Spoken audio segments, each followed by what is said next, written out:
तो विद्यार्थी मित्रों, बालकृष्ण भट्ट का जन्म 1884 और मृत्यु सन 1914 की हुई। आधुनिक हिंदी साहित्य के शौर्य निर्माताओं में से एक बालकृष्ण भट्ट का जन्म इलाहाबाद उत्तर प्रदेश में हुआ। इन्हें प्रारंभ में घर पर ही 15-16 वर्ष तक संस्कृत की शिक्षा मिली। फिर स्थानीय मिशन स्कूल में 10वीं कक्षा तक अध्ययन किया। वे जमुना मिशन स्कूल प्रयाग में संस्कृत के अध्यापक के रूप में रहे। एक सफल नाटककार, चित्रकार, पत्रकार, उपन्यासकार, निबंधकार हैं। हिंदी प्रदीप पत्रिका संपादन किया। कल्पना शक्ति, मनुष्य की कल्पना शक्ति हम सोच सकते हैं कि જેમ પવનની કોઈ દિશા નથી નક્કી હોતી, એવી જ રીતે આપણા મનના વિચારોની, આપણા કલ્પનાઓની કોઈ सीमारेखा नहीं होती। तो कल्पना शक्ति सिर्फ मनुष्य के पास होती है, अन्य कोई प्राणियों के पास। पशु पक्षी जीते हैं लेकिन उनके पास कोई विचारधारा नहीं, चलो आज ऐसा किया है, कल ऐसा करेंगे, परसों ऐसा करेंगे, कुछ नयापन नहीं है। तो इसी तौर पर लेखक ने समझाने का प्रयत्न किया है कि कल्पना शक्ति के महत्व को दर्शाने की कोशिश की है। वे कहते हैं कि कल्पना शक्ति व्यक्ति को प्रतिभा का परिचायक होती है। कवि और लेखक अत्यंत कल्पनाशील। कवि कहते हैं ना कि ज्યાં न पहुँचे रवि ત્યાં पहुँचे कवि। जे जगह सूरजना किरणों नहीं जई सकता त्या कवि पण कवि शू एमनी कल्पनाओं मात्र छे। और लेखक वह भी कल्पना से घिरे हुए हैं। अपनी कल्पना के आधार पर ही वे दुनिया के अमर साहित्य का सृजन करते हैं। कल्पना का सृजन के लिए अनिवार्य तत्व है, किंतु लेखक व्यंग्यपूर्ण भाषा में हमें यह भी बताने से नहीं चूकते कि सिर्फ कल्पना करना पर्याप्त नहीं होता, बल्कि अभ्यास ज़्यादा महत्वपूर्ण। केवल कल्पना मात्र से कुछ नहीं होता, लेकिन अभ्यास ज़्यादा महत्वपूर्ण होता है।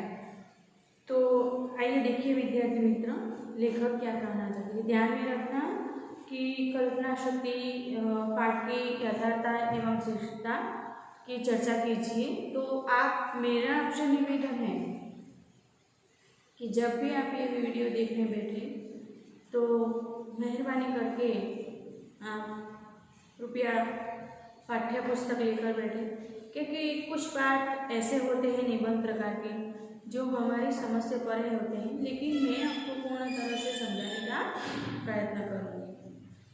तो देखिए, मनुष्य की अनेक मानसिक शक्तियों में कल्पना शक्ति एक अद्भुत शक्ति है।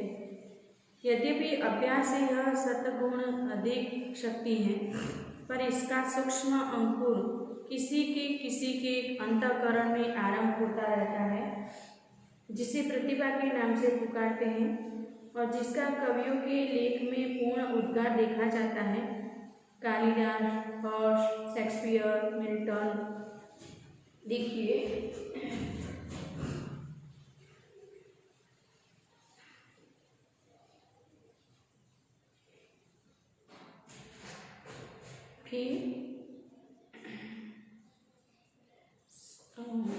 शेक्सपियर,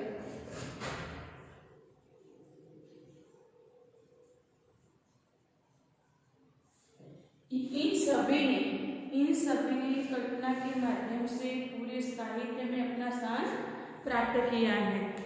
तो लेखक यहाँ बताना चाहते हैं कि कवियों एवं लेखकों की कल्पना बहुत अधिक होती है। अनेक तर्क वितर्क जिसे हमने कभी कल्पित नहीं किया है। तो हम कभी देखते हैं कि कालिदास तो मेघदूत मतलब बादल से बातें करने की कविता बना देते हैं।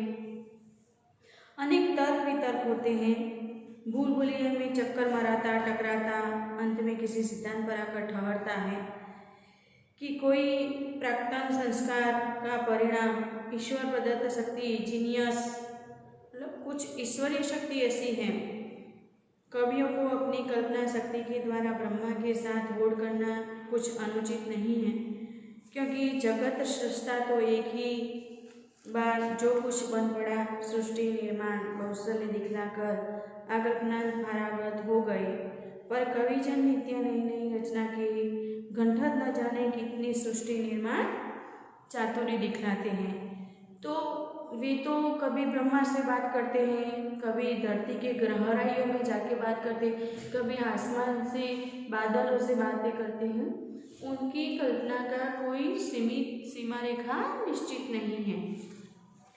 यह कल्पना शक्ति कल्पना करने वाले के हदगद भाव या मन के परखने की कसौटी या आदर्श है।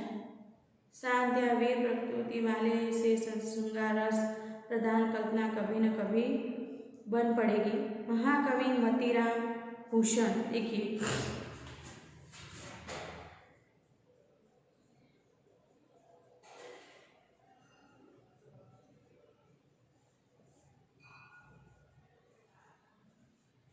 तो इन कवियों ने तो कल्पना शक्ति के कई आदर्श पार कर लिए हैं। श्रृंगार रस में पगी जयदेव की रसीली तबीयत के लिए दाख और मधु से भी अधिकाधिक मधुर गीत गोविंद की रचना विशेष उपयुक्त है। राम और रावण कर्णार्जुन युद्ध का वर्णन कभी उनसे न बन पाए। तो कभी कभी ऐसे होता है कि महाकवि मतीराम भूषण जैसे कवि ने श्रृंगार रस का वर्णन किया है। श्रृंगार रस मतलब स्त्री पुरुष का जो श्रृंगार होता है वही का वर्णन। उनसे राम रावण का युद्ध या कर्ण अर्जुन का युद्ध का वर्णन नहीं हो पाता है। यावत मिथ्या दरी की किबले का कल्पना पिशाचिनी का कहीं और जोर नहीं होता है। अनुमान करते करते हैरान गौतम मुनि गौतम हो गए। गौतम मुनि जो गौतम हो गए, कल्पना से परे होकर गणात तिनका खा खाकर तिनका बीतने लगे, पर उन्होंने मन की मनभावी कन्या कल्पना का पार न पाया। कपिल बेचारे 25 तत्वों को कल्पना, कपिल मुनि थे जिन्होंने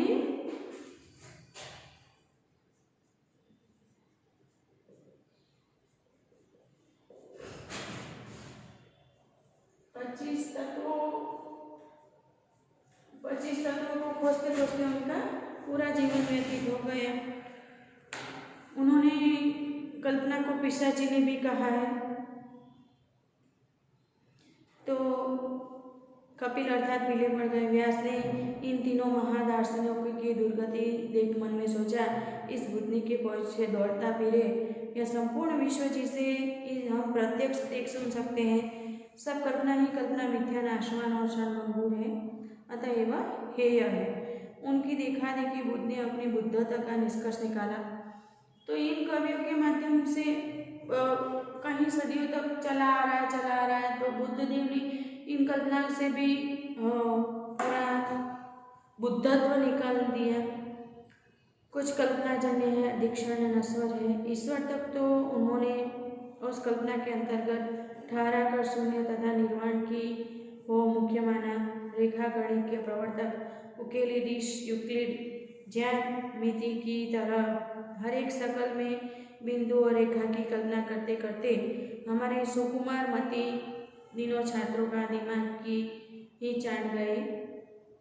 कहाँ तक गिनावे संपूर्ण भारत का भारत इस कल्पना के पीछे कारण होगा। मतलब कल्पना, कितनी कल्पना, कई लोगों ने तो अपना पूरा जीवन इसमें व्यतीत कर दिया। तो कई सालों तक ऐसा हुआ, ऐसा होना चाहिए था, ऐसा होगा, ऐसी कल्पना करते करते भारत का भारत इस कल्पना के पीछे गारत हो गया, मतलब संपूर्ण हो गया। जहाँ कल्पना थियरी के अतिरिक्त करके दिखाए योग्य प्रैक्टिस कुछ कह रहा है। यूरोप के अनेक वैज्ञानिकों की कल्पना की शुष्क मतलब सूखा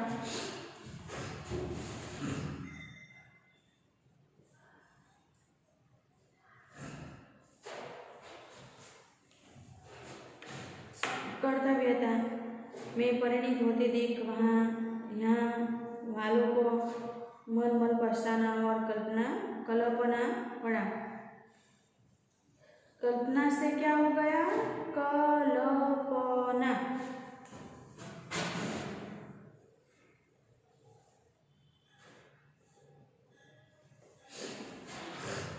इस शब्द का यही अर्थ होने लगा।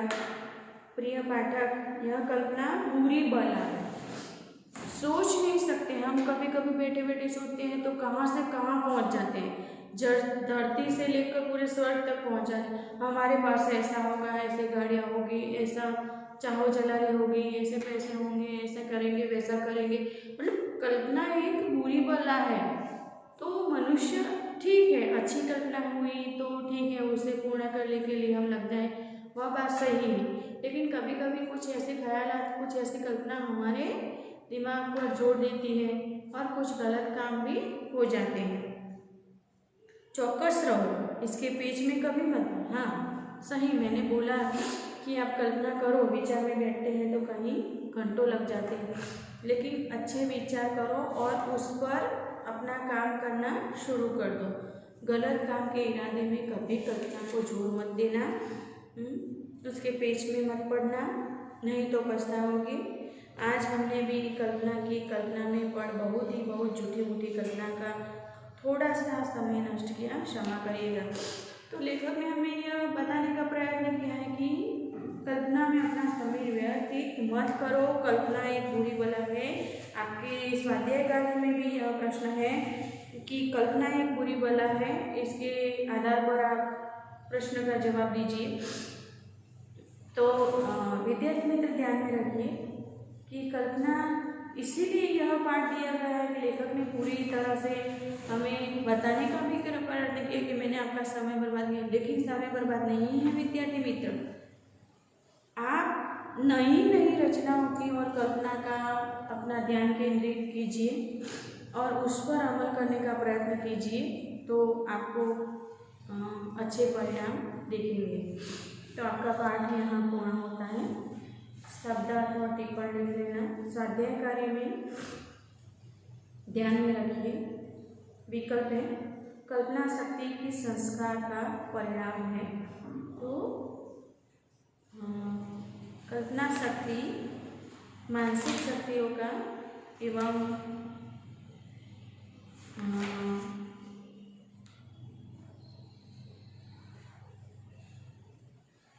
परिणाम है, ध्यान में रखें। मतीराम और पाश्चात्य मतीराम और भूषण कैसे कवि हैं? तो श्रृंगार रस के कपिल के कितने 25 तत्व, कपिल ने 25 तत्वों की चर्चा की है। लेखक कल्पना को लेकर कैसे रहने के लिए करते हैं? चौकस, मतलब सही दिशा में हमारी कल्पना होनी चाहिए। लेखक को कल्पना जन्य क्यों बताया गया है? तो लेखक ने कल्पना जन्य को क्षणिक और नश्वर बताया, दुखदायक।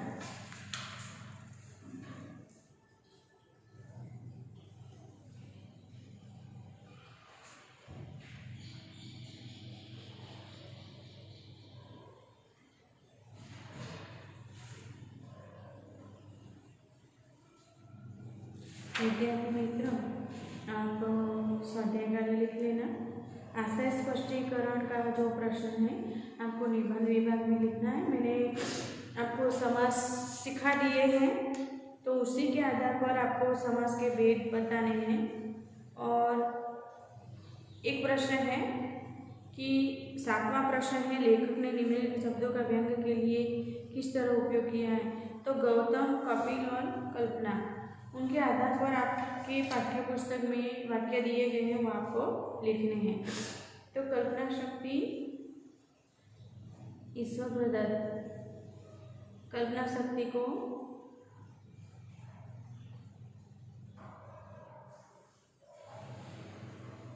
प्रतिभा के नाम से पुकारते। कल्पना शक्ति के द्वारा ब्रह्मा के साथ होड़ करना उचित नहीं। अब स्वाध्याय कार्य लिख लेना।